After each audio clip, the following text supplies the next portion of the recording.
नमस्कार दोस्तों, मैं विनय राय एक बार फिर से आप सबका स्वागत करता हूँ नॉलेज वर्ल्ड में। और यहाँ हम लोग यूपीटेट सीटेट के स्पेशल क्लासेस के लिए मौजूद हो रहे हैं। और अति महत्वपूर्ण प्रश्न जो यूपीटेट और सीटेट में लगभग हर साल आते हैं, उस तरह के क्वेश्चंस को हम लोग लेके आएंगे। और बहुत ही महत्वपूर्ण प्रश्न है ये 200। ओके। और ये 200 अगर आप करके जाते हैं तो आपका 100% जो यूपीटेट सीटेट है वो निकलने के चांसेस हो जाते हैं। तो इसको ज़रूर से ज़रूर लगा के जाइएगा। ओके, एक बार ज़रूर देखिए और पूरा वीडियो देखिएगा और कैसा है कमेंट में ज़रूर बताइएगा। तो चलिए हम लोग स्टार्ट करते हैं। 200 अति महत्वपूर्ण प्रश्न यूपीटेट सीटेट स्पेशल के लिए।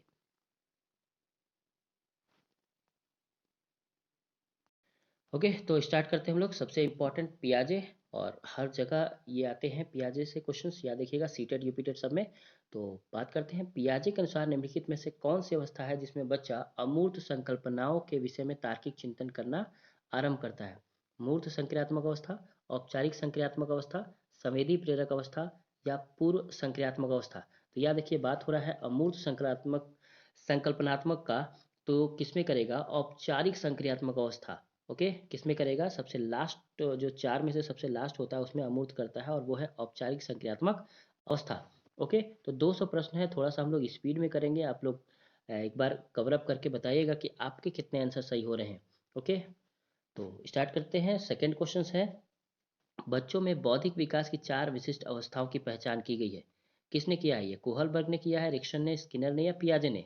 तो किसने किया है चार विशिष्ट अवस्थाओं की पहचान? पियाजे द्वारा किया गया है। ओके, संवेदी प्रेरक अवस्था, पूर्व संक्रियात्मक अवस्था, मूर्त संक्रियात्मक अवस्था और औपचारिक या अमूर्त संक्रियात्मक अवस्था। तो इसने चार क्या किया है? विशिष्ट अवस्थाओं में बांटा है। किसने किया है? पियाजे ने। नेक्स्ट है, विकास कभी न समाप्त होने वाली प्रक्रिया है। यह विचार किससे संबंधित है? अंतः संबंध का सिद्धांत से, निरंतरता का सिद्धांत से, एकीकरण का सिद्धांत से, अंतः क्रिया का सिद्धांत से? तो विकास कभी नहीं समाप्त होती है, निरंतर चलती रहती है, यह प्रक्रिया है निरंतरता के सिद्धांत से। ओके, नेक्स्ट क्वेश्चन है, वह अवस्था जब बच्चा तार्किक रूप से वस्तुओं व घटनाओं के विषय में चिंतन प्रारंभ करता है। याद रखिएगा किससे करता है? तार्किक रूप से, यानी रिजनेबल तरीके से वो सोचना शुरू करता है। कौन सी अवस्था में? पियाजे के अनुसार संवेदी प्रेरक अवस्था, औपचारिक संक्रियात्मक अवस्था, पूर्व संक्रियात्मक अवस्था और मूर्त संक्रियात्मक अवस्था। तो याद रखिए तार्किक यानी रीजनल कब आएगा? जब वो मूर्त संक्रियात्मक अवस्था में आएगा और मूर्त चीज़ों पे तार्किकता स्टार्ट करेगा। औपचारिक संक्रियात्मक अवस्था में अमूर्त चीज़ों पे तार्किकता स्टार्ट करता है। तो जो शुरुआती घटना है जहाँ से वो चिंतन प्रारंभ करता है वो अवस्था है पियाजे के अनुसार मूर्त संक्रियात्मक अवस्था। ओके, नेक्स्ट क्वेश्चन है, निम्न कक्षाओं में खेल विधि आधारित है। निम्न कक्षाओं में खेल विधि आधारित है। शारीरिक शिक्षा कार्यक्रमों के सिद्धांत पर, शिक्षण के विधियों पर, विकास एवं बुद्धि के मनोवैज्ञानिक सिद्धांत पर, शिक्षण के सामाजिक सिद्धांत पे? तो किसमें करेगा? याद रखिए विकास और वृद्धि के मनोवैज्ञानिक सिद्धांत पे। यानी खेल के माध्यम से हम बच्चे का विकास, डेवलपमेंट और उसके बुद्धि को बढ़ाने का या उसके वृद्धि को बढ़ाने का बहुत अच्छा साधन होता है खेल विधि। और इसी के माध्यम से हम आगे बढ़ाने का प्रयास करते हैं। याद रखिए खेल विधि जो दिया था कॉल्डवेल कुक का है। ओके, नेक्स्ट क्वेश्चन, निम्नलिखित में से किस अवस्था में बच्चे अपने समवयस्क समूह के सक्रिय सदस्य हो जाते हैं? बहुत ही बढ़िया क्वेश्चन है, यूपीटेट में कई बार आया हुआ है। तो किस अवस्था में बच्चे समवयस्क समूह के सक्रिय सदस्य होते हैं? किशोरावस्था, प्रौढ़ावस्था, पूर्व बाल्यावस्था, बाल्यावस्था? तो याद रखिए अपने समूह के जो सक्रिय सदस्य होते हैं वो सबसे ज़्यादा होता है किशोरावस्था में। याद रखिएगा समवयस्क समूह के सदस्य होते हैं ये अपने जैसे हमजोली जो होते हैं उनके बहुत अच्छे मित्र बन जाते हैं और फ्रेंड का पूरा पूरा प्रभाव पड़ता है इनमें। तो वो कौन सी अवस्था है? किशोरावस्था। ओके, नेक्स्ट है, बच्चों के संज्ञानात्मक विकास को सबसे अच्छे तरीके से कहाँ परिभाषित किया जा सकता है? खेल के मैदान में, विद्यालय एवं कक्षा में, गृह में, ऑडिटोरियम में? ओके, बच्चे के संज्ञानात्मक विकास को सबसे अच्छे तरीके से कहाँ परिभाषित किया जा सकता है? याद रखिए तो कहाँ? विद्यालय एवं कक्षा में, तभी तो पढ़ाया जाता है, तभी तो स्कूल भेजा जाता है। यहाँ पे संज्ञान कॉग्निशन जो है बहुत अच्छे तरीके से डेवलप किया जाता है। वहाँ पे बच्चों के अलग अलग पिक्चर दिखाए जाते हैं, इमेजेस दिखाई जाती हैं, कराया जाता है, गेम कराया जाता है, यानी बहुत सारे क्रियाकलाप यहाँ पे विद्यालय कक्षा में होती है, जिसकी वजह से उसका संज्ञानात्मक विकास बहुत तेजी से बढ़ता है। ओके, नेक्स्ट, तो आप सब लास्ट तक जुड़े रहें। प्रश्न सारे सभी के सभी प्रश्न जितने भी हैं सब पेपर से उठाए गए हैं, इसलिए सभी प्रश्न अनिवार्य हैं। तो एक बार पूरा वीडियो जरूर देखिएगा और कैसा है जरूर बताइएगा। ओके, निम्न में से कौन पियाजे के अनुसार बौद्धिक विकास का निर्धारक तत्व नहीं है? सामाजिक संचरण, अनुभव, संतुलीकरण, इनमें से कोई नहीं। ठीक है। जो संचरण है वो पियाजे ने नहीं बताया है, याद देखिए वो वाइगोस्की का है। सामाजिक संचरण इनका पियाजे का नहीं है। उन्होंने अनुभव पे काम किया है, संतुलीकरण पे काम किया है, संवेदी प्रेरक पे काम किया है, स्कीमा पे काम किया है। ठीक है। लेकिन सामाजिक संचरण पे काम नहीं किया है। ओके। नेक्स्ट है, बालकों की सोच अमूर्तता की अपेक्षा मूर्त अनुभव एवं प्रत्ययों से होती है या अवस्था है? याद रखिए, अमूर्तता की अपेक्षा मूर्त अनुभव एवं प्रत्ययों से होती है। अवस्था किसका है? 7 से 12 वर्ष, 12 से वयस्क वर्ष, 2 से 7 वर्ष, जन्म से 2 वर्ष। याद रखिए, पियाजे के अनुसार ये भी क्वेश्चन है, अपेक्षा मूर्त अनुभव के समय। मूर्त अनुभव कब करेगा बालक? 7 से 12 वर्ष की अवस्था में। ओके। नेक्स्ट प्रश्न, संवेदी पेशी अवस्था होती है 0 से 2 वर्ष, 2 से 7 वर्ष, 7 से 12 वर्ष, 12 से अधिक। संवेदी प्रेरक अवस्था पियाजे के अनुसार कब होती है? 0 से 2 वर्ष। पियाजे बहुत इंपॉर्टेंट है और बहुत क्वेश्चन आते हैं, इस वजह से हमने पियाजे को शुरुआत में रखा है। तो संवेदी पेशी अवस्था 0 से 2 वर्ष की अवस्था होती है। नेक्स्ट, एक 13 वर्षीय बालक बात बात में अपने बड़ों से झगड़ा करने लगता है और हमेशा स्वयं को सही साबित करने की कोशिश करता है। वह विकास कौन सी अवस्था है? किशोरावस्था, प्रारंभिक बाल्यावस्था, युवावस्था, बाल्यावस्था। तो कौन सी अवस्था में बालक जल्दी किसी बड़े की नहीं सुनता, वो बार बार कहता है कि हम ही सही हैं? ये होता है किशोरावस्था में। कब होता है? किशोरावस्था में। बहुत ही क्रिटिकल एज है ये। यहाँ पे बालक स्वयं को ही अपना धनी समझता है। तो ये ध्यान रखिएगा, कब होता है? किशोरावस्था में। नेक्स्ट है, निम्न में से क्या बच्चों के सृजनात्मकता के विकास में सहायक नहीं है? खेल, भाषण, कहानी लेखन, निर्माण संबंधी क्रिया। ओके। तो निर्माण संबंधी क्रियाएं, अगर घर वर या कोई चीज निर्माण कर रहा है उसमें उसका सृजनात्मकता नहीं हो रही है, लेकिन गेम खेल रहा है उसमें सामाजिकता सीखता है, मौलिकता सीखता है, सहयोगात्मकता सीखता है। भाषण दे रहा है उसमें सृजनात्मकता सीखता है, कैसे बोलते हैं, क्या बोलते हैं, ये सब सीखता है। कहानी लेखन के माध्यम से बहुत कुछ सीखता है। लेकिन निर्माण संबंधी अगर क्रिया हो रहा है तो इसमें बालक कुछ नहीं सीख रहा है, कोई सृजनात्मकता चीज नहीं हो रही है। नेक्स्ट, खिलौने की आयु कहा जाता है किसे? बहुत इंपॉर्टेंट क्वेश्चन है, यूपी टेट के लिए लिहाजे से तो बहुत इंपॉर्टेंट है, हर साल लगभग पूछ लेता है। खिलौने की आयु किसे कहते हैं? पूर्व बाल्यावस्था को, उत्तर बाल्यावस्था को, शैशवावस्था को, ये सभी को। तो याद देखिए, खिलौने की आयु पूर्व बाल्यावस्था को कहते हैं। पूर्व बाल्यावस्था को क्या कहते हैं? खिलौने की आयु कहते हैं, याद रखिएगा। ओके। और उत्तर बाल्यावस्था को खेलने की आयु कहते हैं। तो इस तरह के भी क्वेश्चंस आते हैं। नेक्स्ट, निम्न में से कौन सी पूर्व बाल्यावस्था की विशेषता नहीं है? दल समूह में रहने की अवस्था पूर्व बाल्यावस्था की पूछ रहा है। अनुकरण करने की अवस्था, प्रश्न करने की अवस्था, खेलने की अवस्था। ओके। तो पूर्व बाल्यावस्था जो है, खेलने की अवस्था नहीं है। वो पूर्व बाल्यावस्था में अमूमन अपने छोटे छोटे ग्रुप्स में खेलते हैं, घर पे खेलते हैं, अनुकरण करके खेलते हैं, प्रश्न करते हैं बहुत ज़्यादा बच्चे। ठीक है। तो खेलने की अवस्था नहीं है। खेलने की अवस्था गैंग एज होती है और वो बाहर, जब उत्तर बाल्यावस्था है उस समय होता है और काफ़ी बच्चे खेलते हैं बाहर की तरफ में। ओके। घर में नहीं आते बच्चे, बाहर ही खेलते रहते हैं।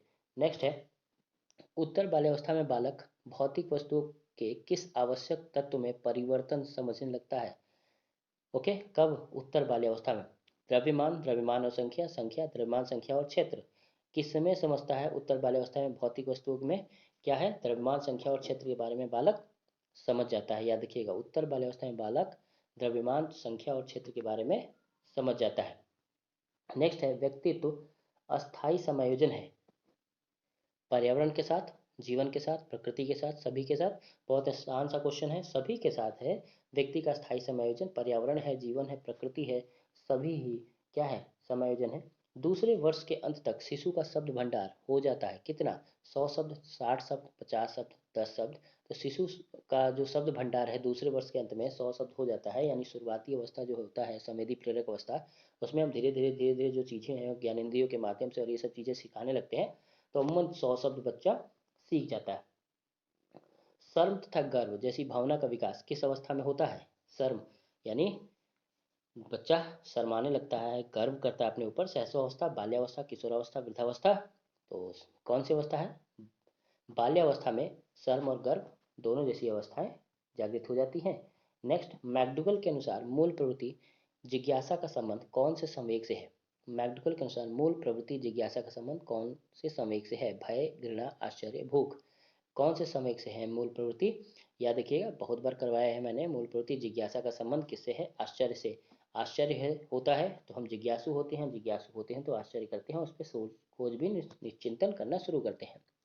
सहसवावस्था की मुख्य विशेषता नहीं है सीखने की प्रक्रिया में तीव्रता, जिज्ञासा की प्रवृत्ति, चिंतन प्रक्रिया, अनुकरण द्वारा सीखने की प्रक्रिया। तो कहाँ नहीं है सहसवावस्था की मुख्य विशेषता? क्या नहीं है? चिंतन प्रक्रिया नहीं है, क्योंकि बालक चिंतन नहीं कर सकता सहसवावस्था में, बहुत छोटा सा बच्चा होता है। तो सीखने की बहुत तीव्रता होती है, जिज्ञासु बहुत होता है, अनुकरण करके भी सीखता है, लेकिन चिंतन प्रक्रिया नहीं होती। मूर्त संक्रियात्मक अवस्था से चिंतन प्रक्रिया जागृत होती है। जब एक विद्यार्थी असफल होता है तो समझा जाता है पद्धति असफल है, शिक्षक असफल है, पाठ्य पुस्तक असफल है, व्यक्तिक असफल है। ठीक है, तो क्या है ये? शिक्षार्थी अगर असफल होता है तो क्या समझा जाता है? व्यक्तिक असफल की असफलता है, एक व्यक्तिक असफलता है। ठीक है, और कहीं ना कहीं शिक्षक से जुड़ा हुआ है, ये शिक्षक की विधियां या कुछ चीज़ें हैं जो जिसकी वजह से बालक बढ़ नहीं पा रहा है, उसकी जो व्यक्तिगत विभिन्नता है उसके खिलाफ, उसके पक्ष में जाके उसके पे ध्यान देके हम उसे सुधारने का प्रयास करते हैं, व्यक्तिगत जो असफलता है उसको सुधारने का प्रयास करते हैं। नेक्स्ट है, किसी विद्यार्थी का सबसे महत्वपूर्ण विशेषता है, क्या है? उत्तरदायित्व, ईमानदारी, सहभागिता, आज्ञाकारिता। तो विद्यार्थी की सबसे महत्वपूर्ण विशेषता है उसकी आज्ञाकारिता। वो जितना आज्ञाकारी होगा उतना ही बालक सीखेगा, उतना ही अच्छे तरीके से सीख पाएगा। ओके, नेक्स्ट, मानवीय मूल्य जो प्रकृति में सर्वाधिक है वे के विकास का अर्थ है। मानवीय मूल्य जो प्रकृति में सर्वाधिक है के विकास का अर्थ है मतारोपण, अंगीकरण, अनुकरण, अभिव्यक्ति। ठीक, मानवीय मूल्य जो प्रकृति के में सर्वाधिक है वो कौन सा है? कौन सा है? वो है अभिव्यक्ति। अभिव्यक्ति बहुत सर्वत्र व्याप्त है, और अभिव्यक्ति का जो आज़ादी है संविधान ने दे रखा है, तो हमें जो मूल्य है उस पर कदम उठाना चाहिए। नेक्स्ट, निम्न में से किस स्तर के बच्चे अपने समकक्षी वर्ग के सक्रिय सदस्य बन जाते हैं? बहुत ही आसान सा क्वेश्चन है, बहुत इंपॉर्टेंट क्वेश्चन है। तो कौन से स्तर पे बच्चे आपके समकक्षीय वर्गों के यानी अपने सामंजस्य दोस्तों में ज़्यादा सक्रिय सदस्य बन जाते हैं? वो है किशोरावस्था, जाहिर सी बात है। ओके, किशोरावस्था में विकास शुरू होता है। कब से शुरू होता है विकास? उत्तर बाल्यावस्था से, प्रसव पूर्व अवस्था से, शैशवावस्था से, पूर्व बाल्यावस्था से। तो विकास जो होता है वो प्रसव पूर्व अवस्था से होना शुरू हो जाता है, यानी विकास जो डेवलपमेंट होता है वो भ्रूणावस्था से ही शुरू हो जाता है। याद देखिए, भ्रूणावस्था से ही शुरू हो जाता है। ओके, नेक्स्ट, बहुबुद्धि के सिद्धांत के अनुसार सभी प्रकार के पशुओं, खनिजों और पेड़ पौधों की पहचान और वर्गीकृत करने की योग्यता कहलाती है संज्ञानात्मक गतिविधियां, मनोगतिक प्रक्रिया, मनोवैज्ञानिक परिघटना, भावनात्मक व्यवहार। ठीक है, तो क्या होता है बहुबुद्धि सिद्धांत के अनुसार? याद रखिए, बहुबुद्धि सिद्धांत के अनुसार क्या होता है? तो ये होता है संज्ञानात्मक गतिविधियां। क्या होता है? संज्ञानात्मक गतिविधियां, यानी पेड़ पौधे, खनिज या पेड़ पौधों को पहचानने और वर्गीकृत करने की योग्यता कहलाती है संज्ञानात्मक गतिविधियां। तो कमेंट करके बताइएगा बहुबुद्धि सिद्धांत किसने दिया था? ओके, तो बहुबुद्धि सिद्धांत किसने दिया था ये याद रखिएगा, और एक और प्रयास बताने का प्रयास करिएगा बहुबुद्धि सिद्धांत कौन दिया था और बहुकारक सिद्धांत किसका है। नेक्स्ट, पियाजे के अधिगम के संज्ञानात्मक सिद्धांत के अनुसार वह प्रक्रिया जिसके द्वारा संज्ञानात्मक संरचना को संशोधित किया जाता है डैश कहलाती है। पियाजे के अधिगम के संज्ञानात्मक सिद्धांत के अनुसार वह प्रक्रिया जिसके द्वारा संज्ञानात्मक संरचना को संशोधित किया जाता है कहलाता है प्रत्यक्षण, समायोजना, समावेशन, स्कीमा। तो क्या कहलाता है ये? वो कहलाता है समावेशन। ओके, क्या कहलाता है? समावेशन। डन। नेक्स्ट है, कोहलबर्ग के अनुसार सही और गलत के बारे में निर्णय लेने में शामिल चिंतन प्रक्रिया को कहा जाता है। कोहलबर्ग के अनुसार सही और गलत प्रश्नों के बारे में निर्णय लेने में शामिल चिंतन प्रक्रिया को कहा जाता है सहयोग की नैतिकता, नैतिक तर्कणा, नैतिक यथार्थवाद, नैतिक दुविधा। क्या कहते हैं? तो वो कहते हैं नैतिक तर्कणा। क्या कहते हैं? नैतिक तर्कणा, जो कोहलबर्ग के अनुसार है गलत प्रश्नों के बारे में निर्णय लेने में शामिल चिंतन को कहते हैं ये। ओके, सही गलत क्या है उसमें सोचना, नैतिकता, नैतिकता का सिद्धांत है ये, नैतिक विकास का सिद्धांत है कोहलबर्ग का। नेक्स्ट है, एक व्यक्ति अपने समकक्ष व्यक्तियों के समूह के प्रति आक्रामक व्यवहार करता है और विद्यालय के मानदंडों को नहीं मानता या विद्यार्थियों को डैश में सहायता की आवश्यकता है। एक व्यक्ति जो है अपने समकक्ष व्यक्तियों के समूह के प्रति आक्रामक व्यवहार करता है, वो क्या है? भावात्मक क्षेत्र, उच्च स्तरीय चिंतन कौशल, संज्ञानात्मक क्षेत्र, मनोगत्यात्मक क्षेत्र। याद देखिए, उच्च स्तरीय चिंतन कौशल नहीं हो सकता। उच्च स्तरीय चिंतन कौशल अगर होता तो सोच विचार के काम करता और आक्रामक व्यवहार नहीं करता। तो ये क्यों कर रहा है? क्योंकि वो भावनात्मक भावात्मक क्षेत्र से गुजरा है। Okay, done. नेक्स्ट, शिक्षक को यह सलाह दी जाती है कि वे अपने शिक्षार्थियों को सामूहिक गतिविधियों में शामिल करें, क्योंकि सीखने को सुगम बनाने के अतिरिक्त ये डैश में भी सहायता करते हैं। सामूहिक गतिविधियों में शामिल करें क्योंकि सीखने को सुगम बनाने के अतिरिक्त ये किसमें सहायता करते हैं? दुश्चिंता में, समाजीकरण में, मूल्य द्वंद्व में, आक्रामकता में। या देखिए, शिक्षक की सलाह कहीं ना तो वो दुश्चिंता पैदा करती है, ना ही मूल्य का जो द्वंद्व है उसमें, या आक्रामकता को नहीं बढ़ाती। वो किस में बढ़ाती है? समाजीकरण को बढ़ावा देती है। यही एक पॉजिटिव आंसर भी है, जरूरी भी है। नेक्स्ट, सामाजिक हर पाठ को बहुत जल्दी सीख लेते हैं। सीमा हर पाठ को बहुत जल्दी सीख लेती है, लेकिन जबकि लीना उसे सीखने में ज़्यादा समय लेती है। यह विकास के डैश सिद्धांत को दर्शाता है। भाई जाहिर सी बात है, कोई जल्दी सीख रहा है, कोई लेट सीख रहा है, कहीं ना कहीं व्यक्तिगत विभिन्नता काम कर रहा है। तो क्या है व्यक्तिगत सिद्धांत? अंतर संबंध, निरंतरता, सामान्य से विशिष्ट की ओर। तो किस पे काम कर रहा है? ये व्यक्तिगत सिद्धांत पे। सबका अपना अपना कैरेक्टर होता है, सबके अपने अपने सीखने की विधियाँ होती हैं। कुछ जल्दी सीखता है, कोई लेट सीखता है, और इसी तरह से आगे बढ़ते जाते हैं। ओके, नेक्स्ट क्वेश्चन है, निम्नलिखित में से डैश के अतिरिक्त सभी वातावरण कारक विकास को आकार देते हैं। ओके, कौन? पौष्टिक गुणवत्ता, संस्कृति, शिक्षा की गुणवत्ता, शारीरिक गठन। कौन है जिसके अतिरिक्त वातावरणीय कारक विकास को आकार देते हैं? तो शारीरिक गठन जो है विकास को आकार नहीं देते। शारीरिक गठन आपके कैरेक्टर को, आपके व्यक्तित्व को एक आकार देते हैं। ठीक है, विकास को आकार उसकी पौष्टिक गुणवत्ता देती है, जो अगर आप जो खाते हैं आपकी कल्चर देता है। शिक्षा की गुणवत्ता देता है, जो आपके विकास को आगे बढ़ाने का प्रयास करते हैं। एक अच्छी पाठ्यपुस्तक बचाती है लैंगिक समानता, सामाजिक उत्तरदायित्व, लैंगिक पूर्वाग्रह, लैंगिक संवेदनशीलता। एक अच्छी पाठ्यपुस्तक बचाती है, क्या बचाती है? लैंगिक पूर्वाग्रह से। ओके, एक अच्छी पाठ्यपुस्तक जो है हमारी लैंगिक पूर्वाग्रह, जो भेदभाव है हमारे दिमाग में लिंग के प्रति, उससे क्या करती है? हमें बचाने का प्रयास करती है। नेक्स्ट, पियाजे के अनुसार संज्ञानात्मक विकास के किस चरण पर बच्चा वस्तु अस्थायित्व को प्रदर्शित करता है? मूर्त संज्ञानात्मक चरण में, औपचारिक संज्ञानात्मक चरण में, संवेदी चरण में, पूर्व संज्ञानात्मक चरण में। तो पियाजे के अनुसार संज्ञानात्मक विकास के किस चरण में बच्चा वस्तु अस्थायित्व को प्रदर्शित करता है? वो है पूर्व संज्ञानात्मक चरण में। यहाँ पे वस्तु अस्थायित्व होने लगता है, धीरे धीरे कंट्रोल करने लगता है वस्तुओं को अपने कंट्रोल में। ओके, बच्चे जानने लगते हैं उसके बारे में। नेक्स्ट है, विकास के परिप्रेक्ष्य में समय के साथ होने वाला परिवर्तनों में निम्न में क्या शामिल है? रूप, द्वार, अनुक्रम, सभी। याद रखिए, सभी के सभी शामिल है। नेक्स्ट, वह विचारात्मक प्रक्रिया जिसमें नूतन, वास्तविक तथा उपयोगी अवधारणाओं का प्रस्तुतिकरण निहित हो, कहा जाता है रचनात्मकता, अभिनव, बुद्धिमत्ता, नव विचार। क्या कहलाता है नूतन, वास्तविक, उपयोगी अवधारणा? वो है रचनात्मकता। भाई क्रिएटिविटी एक ऐसी चीज़ है जहाँ पे हम कुछ नया, कुछ मौलिकता, कुछ वास्तविक चीज़ें लेके आते हैं। ओके, नेक्स्ट, माता पिता में स्थानांतरित होने वाले लक्षणों को कहा जाता है, माता पिता से वंशजों में स्थानांतरित होने वाले जो लक्षण है उसको क्या कहते हैं? पर्यावरण, जीन, आनुवंशिकता, या होमियोस्टेटिस। वो याद रखिए, वो क्या लाता है? अनुवांशिकता, हेरिडिटी। ओके, नेक्स्ट, बुद्धि का कौन सा सिद्धांत सामान्य बुद्धि जी और विशिष्ट बुद्धि एस की उपस्थिति का समर्थन है? बहुत ही इंपॉर्टेंट क्वेश्चन है। ठीक है, जिसे जी कारक सिद्धांत भी कहते हैं, दो कारक सिद्धांत भी कहते हैं, दो तत्व सिद्धांत भी कहते हैं, टू एलिमेंट थ्योरी भी कहते हैं। किसने दिया था? नियम प्रतिकूलता सिद्धांत, गिलफोर्ड की बुद्धि सिद्धांत, स्पीयरमैन का द्विखंड सिद्धांत, वर्नोन का पदानुक्रमिक सिद्धांत। तो याद रखिए, जी और एस सिद्धांत किसका है? स्पीयरमैन के द्विखंड सिद्धांत के है।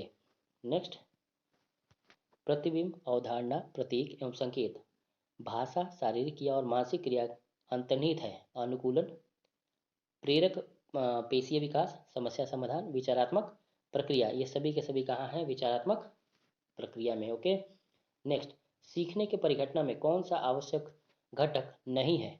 अधिगमकर्ता, आंतरिक व्यवस्था, प्रेरक, शिक्षक। कौन सा है जो आवश्यक घटना नहीं है सीखने के परिघटना में?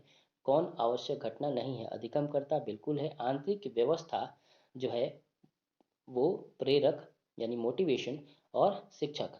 परिघटना में याद रखिए कौन आवश्यक नहीं है? याद रखिए, शिक्षक आवश्यक नहीं है, शिक्षक एक माहौल पैदा करता है। याद रखिएगा, आप सबको लगेगा कि नहीं शिक्षक तो यार बिल्कुल है। तो याद रखिए, शिक्षक सीखने की, सिखाने की घटना है, सीखने के लिए शिक्षक नहीं है। शिक्षक एक सिर्फ परिस्थिति तैयार करता है, अधिगमकर्ता का होना बहुत जरूरी है, उसकी आंतरिक व्यवस्था का होना बहुत जरूरी है, उसका मन तन धन से लगना बहुत जरूरी है।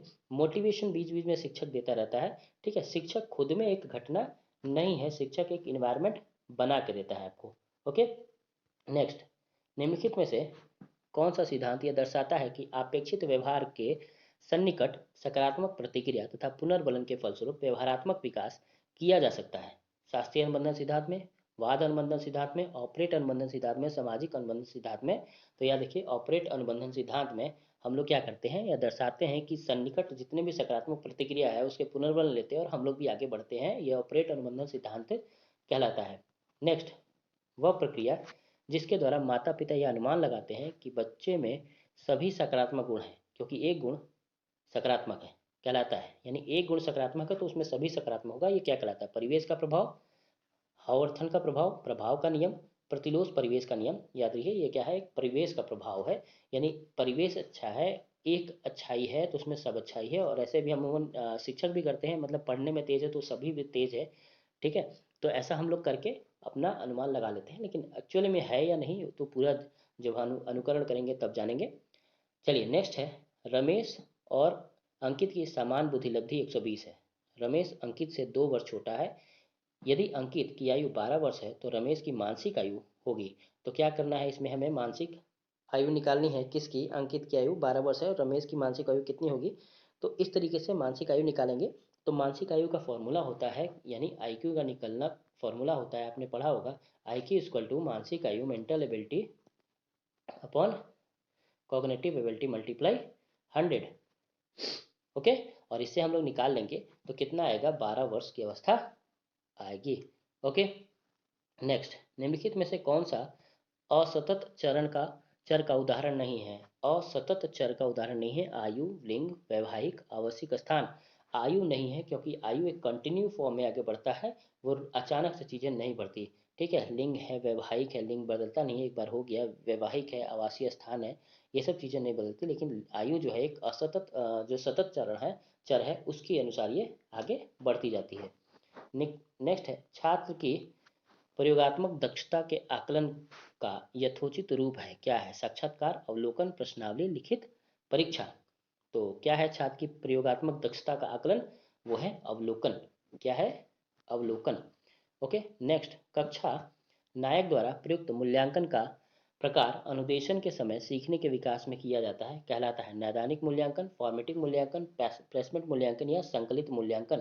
तो ये क्या है? फॉर्मेटिव मूल्यांकन। जो मूल्यांकन हम क्या करते हैं, कक्षा नायक द्वारा कराता है और उसके अनुदेशन पे किया जाता है कि भैया इसको देखो, करो, अवलोकन करो, उसके बाद बताओ ये क्या है, तो उसके अनुसार करते हैं, तो उसे कहते हैं फॉर्मेटिव मूल्यांकन। ओके, नेक्स्ट, किस बालक की मानसिक रूप से अस्वस्थ होने का कारण है? किसी बालक के मानसिक रूप से अस्वस्थ होने का कारण है परिवार का वातावरण, कक्षा का वातावरण, पास पड़ोस का वातावरण, उपरोक्त सभी, सभी के सभी है। तो अगर इन्वायरमेंट अच्छा है तो बालक अच्छा है, इन्वायरमेंट खराब है तो कहीं ना कहीं बालक पे प्रभाव जरूर पड़ता है। ओके, नेक्स्ट, निम्नलिखित में से कौन सी संस्था सामाजिक परंपराओं के हस्तांतरण में सबसे अधिक योगदान करती है?